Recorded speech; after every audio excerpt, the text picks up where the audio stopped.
बना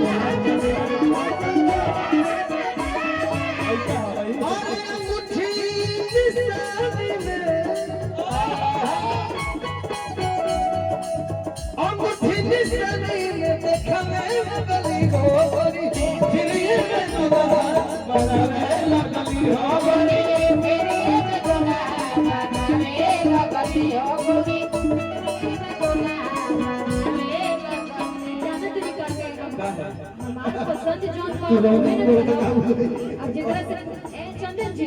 जरा से प्यार करो वो तिलक लेंगे तभी तो गए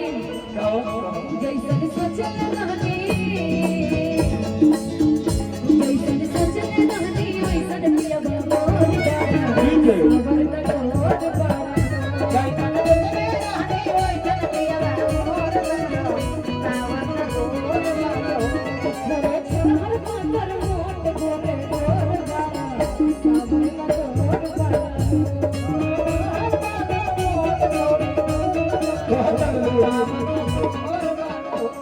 अंदर के दान मारो भैया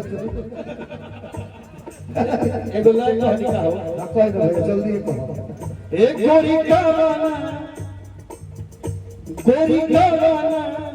यार को सिंगार करे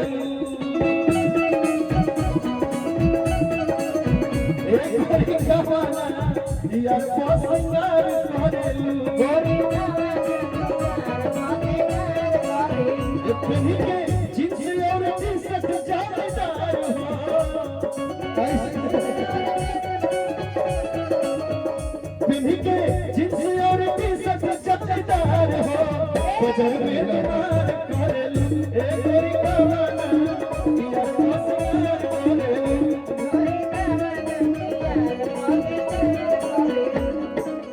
चाहिए तुम्हारे प्यारे ना पैसा चाहिए राजा जी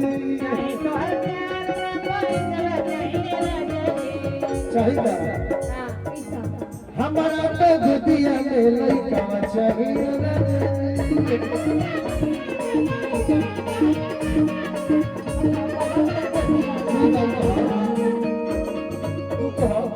चाहिए प्यार ना पैसा चाहिए लाइक और क्या बात चाहिए तुम्हारे प्यारे ना पैसा चाहिए राजा जी चाहिए पैसा चाहिए राजा जी हमारा तो बुद्धिया में लड़का चाहिए राजा जी